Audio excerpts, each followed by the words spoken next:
ഇടുക്കി മൂന്നാറിൽ കാട്ടുപോത്തിന്റെ ആക്രമണത്തിൽ ഒരാൾക്ക് പരിക്ക്. മൂന്നാർ കടലാർ എസ്റ്റേറ്റിൽ വൈകിട്ടോടെയാണ് കാട്ടുപോത്തിന്റെ ആക്രമണം ഉണ്ടായത്. തൊഴിലാളിയായ ഷൺമുഖവേൽ മേയാൻ വിട്ട പശുവിനെ നോക്കാൻ പോകുന്നതിനിടയിൽ കാട്ടുപോത്തിന്റെ ആക്രമണത്തിന് ഇരയാവുകയായിരുന്നു. വൈകുന്നേരത്തോടെയായിരുന്നു മൂന്നാർ കടലാർ എസ്റ്റേറ്റിൽ കാട്ടുപോത്തിന്റെ ആക്രമണമുണ്ടായത്. കടലാർ ഫീൽഡ് നമ്പർ 11-ലാണ് സംഭവം നടന്നത്.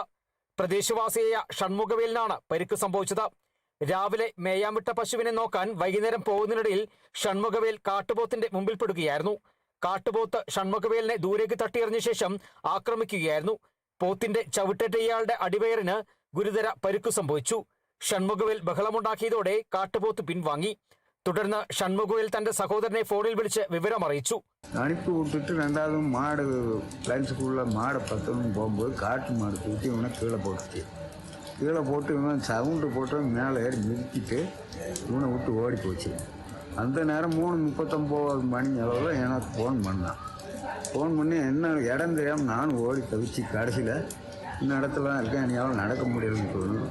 அங்கே கடை மோகன் ஆட்டோ ஜீப்பு கொண்டு வந்தார். அவரை வச்சு പോയി തേടിത്താൻ പോയിട്ട് വന്നോ. തുടർന്ന് തൊഴിലാളികളുടെ നേതൃത്വത്തിൽ തിരച്ചിൽ നടത്തി പരിക്കേറ്റ് കിടന്ന ഷൺമുഖവേലിനെ കണ്ടെത്തുകയും മൂന്നാർ ടാറ്റ ജനറൽ ആശുപത്രിയിൽ പ്രവേശിപ്പിക്കുകയും ചെയ്തു. ഇയാളുടെ അടിവയറിന് ഗുരുതരമായി പരിക്ക് സംഭവിച്ചതായാണ് പ്രാഥമിക വിവരം.